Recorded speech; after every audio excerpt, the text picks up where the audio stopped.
পুজোর কটা দিন ঘুরতে যাবেন ভাবছেন, আবার সঙ্গে পুজোর আমেজও খুঁজছেন, তবে অফবিটেই করুন পুজো উপভোগ।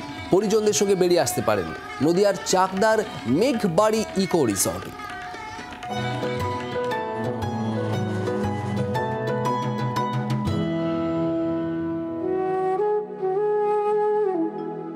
জানলার পাশে খোলা ধান ক্ষেতের হাতছানি,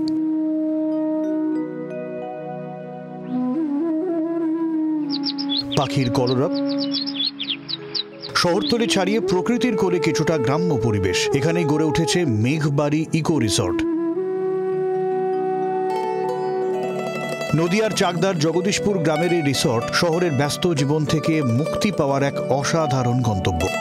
প্রকৃতির অনন্য রূপের সঙ্গে সময় কাটানোর এই এক সুবর্ণ সুযোগ। 12 নম্বর জাতীয় সড়ক ও চাকদা রেল স্টেশন থেকে সহজেই পৌঁছানো যায় এই রিসর্টে। পুজোর দিনে বাড়তি আকর্ষণও থাকছে এখানে। শহরতলির কংক্রিটের জঙ্গল থেকে একটু দূরে গ্রামীণ পরিবেশের মধ্যেও সুযোগ রয়েছে দুর্গা পুজো উপভোগ করার। সাবেকি রীতিতে দুর্গা আরাধনা হয় জগদীশপুরে।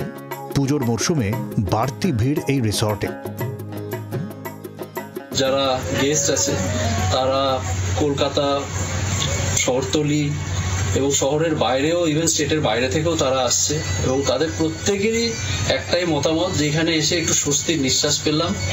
অনেক মানুষ আছে যারা ধরুন বহু বছর কলকাতার পুজো দেখছে বা শহরের পুজো দেখছে, তাদের জন্য একটা বড় একটা সুখবর হচ্ছে যে আমাদের এখানে গ্রামীণ পরিবেশে একদম সাবেকি মতে এখানে দুর্গাপুজোর আয়োজন করেছি আমরা।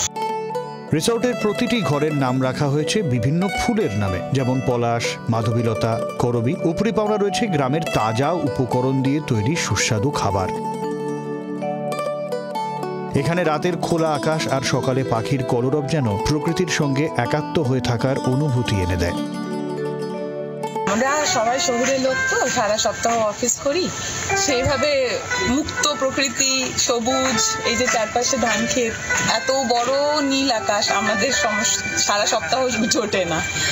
কম্পিউটারের সামনে বসে তারপরে উঁচু উঁচু অ্যাপার্টমেন্টের খুপড়ি ঘরে ঢুকে গিয়ে আমাদের কেটে যায়। তো সেটাই এখানে আসার একটা মেইন উদ্দেশ্য। প্রকৃতির মাঝে 2-1 দিনের ছুটি কাটাতে চাইলে তাই ঘুরে আসতেই পারেন মেঘবাড়ি ইকো রিসর্টে। নদিয়া থেকে বিশ্বজিৎ মিত্রের রিপোর্ট, জি 24 ঘন্টা। বাংলার আওয়াজ, বাঙালির আবেগ, জি 24 ঘন্টা।